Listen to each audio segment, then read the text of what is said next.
Yo, what's happening everybody? So today we're back in the shop to do another unboxing video. Well, today's video is going to be slightly different from what we've done before. In today's video, we're going to lay out all the essentials that you need to have on your barber station to make your life a lot easier and to be able to get the best possible service and outcome from your work. So we're still going to do an unboxing video, and what we're going to be unboxing is this. It is the Babyliss Pro Barbersonic disinfectant box. So I've really been looking forward to seeing this in person myself, so gonna be quite cool. If you ain't done so already, you already know what to do. Hit the subscribe button as it will help out the channel.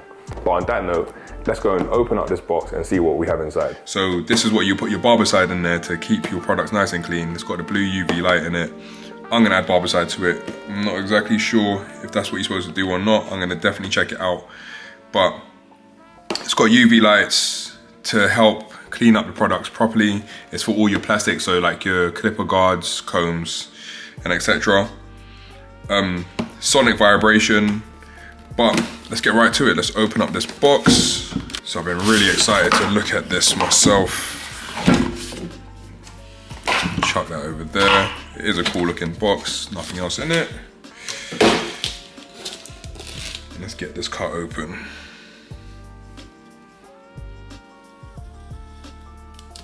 Nice. So when I saw it online, I thought it was gonna be bigger than what it is, but it's actually a perfect size. I don't really want anything too big and bulky on the station anyway. So it got latch, flick it up, and that lifts open.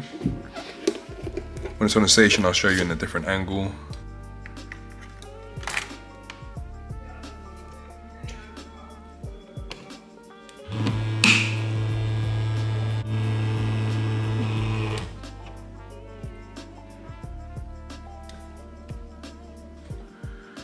Cool, so it opens pretty nice.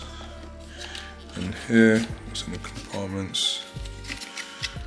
Okay, it comes with some batteries. You got the block. So as we're in the UK, we've got a 3-pin block. Nice Babyliss Pro on there, that was nice. Put that right there for you. And then the power cable. So normal USB, and the pin at the back, so I'm sure that's for the light. Cool. So you have, this is pretty nice. So it shows you all the numbers that it has on here. If I bring it up a bit, you won't be able to see it, but it's like 0.5, 1, 2, 3, 4, 5, 1.5 guard as well. And that goes up to a number 6. So each individual slots for your guards, they go in there. Your combs could sit in there nicely. You got your disinfectant box instruction manual, what the models are, so on and so forth. I'll read through that later, probably not. And when you look in the box, you could see, I don't know if you can see it, like you can see the LEDs in there and everything. So yeah, shuts nice and neat, and it's nice and portable. You've got a handle, so if you are doing a call out, I don't know if it's tight, if it's got a good seal around the edge. Yeah, it's got a rubber seal, so if you are mobile as well, this is something that's perfect for you to use as well. So as you can see, we've got all of the equipment laid out in front of me, and these are the products and bits and pieces that I use on a day-to-day basis. So sorry if I miss out a couple bits and pieces, but generally speaking, this is what I use every day. So shout out to Gabri. They got a good range of products, from your styling powder to edge control, matte wax, your holding spray, tonic spray, cologne, which smells incredible, sea salt spray, and beard oil. It's a range of different stuff that will vary from client to client depending on how you want to have them looking and what kind of style your client wants. Something else that I use, not from Gabri, but this is from Proline, different brands do it as well, is a oil sheen. So this gives the clients a nice sheen, because my clients don't generally ask for gel. So when you sponge them up, you might just hit them up with a little bit of oil sheen to give it a nice glow and have them looking extra sharp and fresh to go and hit the world. Moving on to other bits and pieces that you might need. So major thing, I'm gonna put this aside for a second. Major things that you need are your combs. So as you can see in front of me, I just got a few combs out where you got your Afro pick, you got combs for me to, this is what I use when I'm doing scissor trims. You've got styling comb and I use this comb specifically to debulk the sides. If someone's gonna be doing like, with European hair, if they wanna keep the length on top, I might just debulk the sides of this before I start off my fade, depending on whatever level I'm gonna go with. You have your fading comb, so it tapers it nicely. You've got nice sharp teeth, fine teeth on it as well, so you'll be able to get your fades super crisp. And when you're hitting up the shape up as well, it is super helpful with that as well. So combs, you need a variety of them. So this is another one that I use. It is a styling comb. You can use your fingers, but I feel like the comb could help give it an extra bit of definition and just tighten it up for you to be able to get an extra good finish. So combs are something that you need a wide variety of. I might have missed out some combs that other people might think that are crucial, but this is what I have in front of me at the moment, and something that I recommend that you do some research on and pick out the best combs for you. So moving on to your brushes. So you've got your fade brush as well, which is quite a hard bristle brush. When you're hitting up them edges, some hairs might be a bit more stubborn. Some people prefer using the brush over the comb. I kind of go back and forth between either one depending on how I feel. So hard bristle brush on this fade brush I mean. Then you have your normal brush just to brush it all over, get it nice and fresh. So even if you're gonna be debulking the sides and then you brush it down nice and flat before you start your fade, it's something that could help out as well. So brush is something that is crucial for you to have on your station too. This thing here, the duster, you actually don't realize how crucial it is until you don't have one of you. I've forgotten it at a call out before, and at work you're like, oh man, I ain't got my duster, because you don't want to be leaving your clients hairy, but luckily I had a spare one. Well, spare one on another station. So luckily I had a spare one, because the last thing you want to be doing is leaving your client feeling uncomfortable in the chair. So you want to dust off their face, their neck, their ears, and especially when they're leaving the shop, you can't be leaving out a dude hairy. Like, if it's got body hair and that, you can't do nothing about that. But you don't want to be leaving hair on their neck and their face and feeling uncomfortable, because they should be glowing when they leave the shop. You cut them, style them up, you dust them off, and you have them leaving looking super fresh and sharp, ready to go and combat the world, because it's difficult out there as it is. So you want to make it a little bit more pleasant for them on their day's adventures. So moving from that, these are something that is very important to have. You have your clips and grips. So this, sometimes if you're doing a side parting or you want to just hold some hair out the way and you don't want something bulky, you can use these Velcro grips, which do hold the hair in place pretty good. Good catching it. Which holds the hair in place pretty good, and it stays out your way. And then sometimes you just need a traditional clip. So depends on what you want to use it for. You have your clips and your grips to be able to help out with your day's process. Next thing that you need, which is very important, is your premium guards. So the reason I say premium guards, because I feel like the normal guards that you get, the cheaper ones, they're not as hard. So when you're doing certain haircuts and that, it just doesn't hit the same way as the premium guards do. It combs through the hair much better. It's the same way as how you have good quality combs. So the premium guards work in the same way. Harder teeth, combs through the hair better, and it gives you a much better finish. So the better the combs are, the better your finish is gonna be. It's the same way as good clippers and all of that kind of stuff together. So I always stick with premium guards. I stick with Wild premium guards because they work on a variety of clippers. So do the Babyliss and the Gamma ones. They're the only ones that I've really used in the past, but this is the one that I stick with all the time. These ones are kind of cool. It's like a see-through kind of thing. I just bought them because they look cool. I normally just use a traditional black Wild premium guard. And like I said, for me, I didn't want to have like a load of different guards on my station depending on what tools I'm using.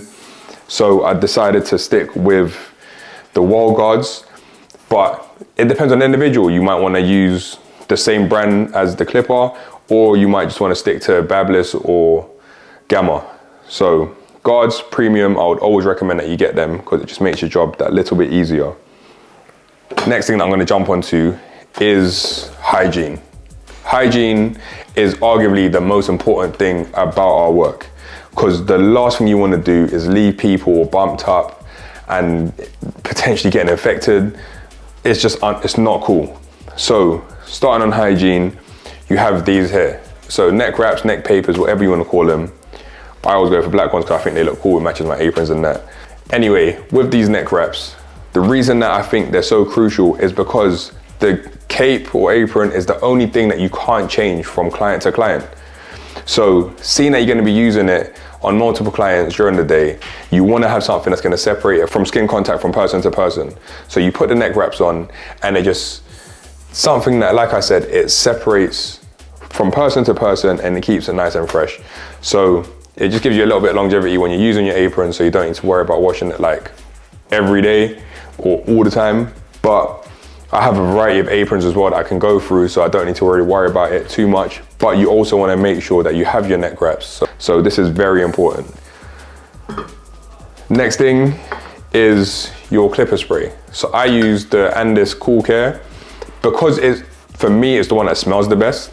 And I know it might sound a bit weird, but you get the other ones and you could smell it, it's quite chemically. But this is the one that probably smells the best, or the new one actually doesn't really have any scent at all.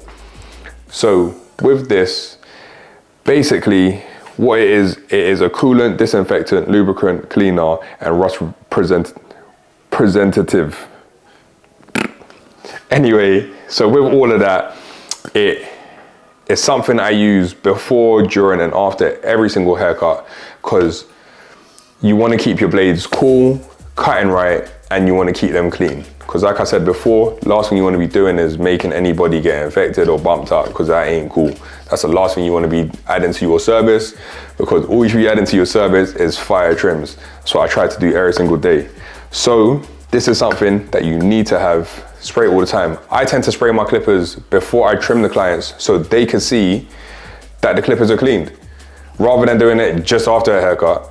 And then they jump in the chair. You don't know if, the client don't know if it's been clean or not, but that's just something that I tend to do just so the client can see you're using clean tools on them every single time. Next thing that you want is something to discard your blades in. So it is cheap. I think they're about 2 or 3 quid for one of these. And they last for a while, depends on how many trims you go through, but you want to discard your blades in a safe way. Not just chucking them in the bin, tearing up bin bags, potentially getting people cut up if they push their hand in the bin to try and flatten whatever's in there. Some people tend to do that. So I always put my blades in this, and it's just something that, again, my clients can see. They can see that you're not using secondhand blades on them because they just go in there straight after you finish using them. So something that is a must-have on your station. Coming away, still on the same page, but blades. You know what, actually I'm gonna get to the blades in a second. So, earlier on in the video, I unboxed the Babyliss Sonic disinfectant box. This is your traditional one. So it works in a similar principle, but it's more of a jar that you fill with water and you put your barbicide fluid in here, and it works as a disinfectant in the same way as the clipper side within reason, but this is something that you just mix with water. You put your combs and your guards in there, and it works the same as the Babyliss, but the Babyliss is just like an updated version with the UV lights and the vibration to shake all the stuff off your blades and guards and combs, and the lights just help with the extra bits of cleaning to give you super clean levels of hygiene. So if you don't get one of them, you can still use one of these. It definitely does the job. Loads of barbers have been using it over the years and have had no issues with it. So it's something that I would recommend. So blades is something that is kind of hygiene and kind of just having to do looking fresh. So I tend to use Wilkinson swords because it's just been something that I use for a long time. For me, it's the sharpest, but other people use different stuff and they would say different. But you want to use, I always get the double edge blade. And with these blades, you get like 5 in a pack, double edge. So you get like 10 in a pack if you're using a cutthroat with it. So sometimes I bounce between the cutthroat and just holding the blade by itself. And reason I tend to use the blade by itself, if I'm doing like a pattern or the C cup, you can get a nice crisp curved edge on it and around the ear as well. And maybe I'm just a bit old school, but that's how I like to use it certain times. But sometimes I do go for the cutthroat. You want to hit up the lines around the beard, vertical bars, and across the front, having them looking super sharp. And like I said, it is kind of hygiene as well, because back in the day, they would have just sharpened this up on the leather and use that from person to person. Nowadays, you break one of these in half, slap it in here. After you're done, bin it in the correct way. Remember that. So, last thing, reason I left it till last, because it's not my favorite, but some dudes want it, And if you're a barber that likes to do the enhancement sprays, you can get one of these. So if you are using one of these, make sure your shape ups are sharp first, okay? Don't just be putting these fibers on and your shape ups ain't sharp. Sharpen up your shape ups and then enhance it with this, okay? All right, I ain't gonna tell you off anymore. But anyway, when you're using this, what I tend to use the enhancements with is the clutch card, 245 clutch card. So you got your nice edges on it, you got your C cup, and the reason I like this is I see some people doing a C cup with like a card and it'll be looking square. That ain't no C cup, because I ain't never used no square cup before. So when you use the curved edge on your C cup, you know what, matter of fact, I ain't giving you no lessons on how to use this, you can figure it out. But clutch card and this, you get your shape up, super sharp, everything be looking enhanced. Not a new shape up, just enhanced. So this as a combination is something that will be something that you can have on your station and useful. And then obviously, probably the most crucial bits that I ain't miss out, but I didn't want to put in here as clippers. You got clippers, you got trimmers, you got shavers, whatever you like. I gave you a little snippet of what's going to be next, but I ain't going to go too much on that because you'll see that in the next video. But whatever clippers you want to use, and of course, you've got your scissors. So different scissors serve different purposes, as you will know. So you've got your long ones, you've got shorter ones, depending on what you want to use, but I'll probably leave that for another episode because I just will. So on that note, I hope you enjoyed the video. We're going to be making some more. I showed you a little snippet of what you're going to be seeing in the next video, and I hope you enjoyed it. So if you have and you ain't done so already, you know what to do. Hit the like button, hit the subscribe button, because it's going to help out the channel.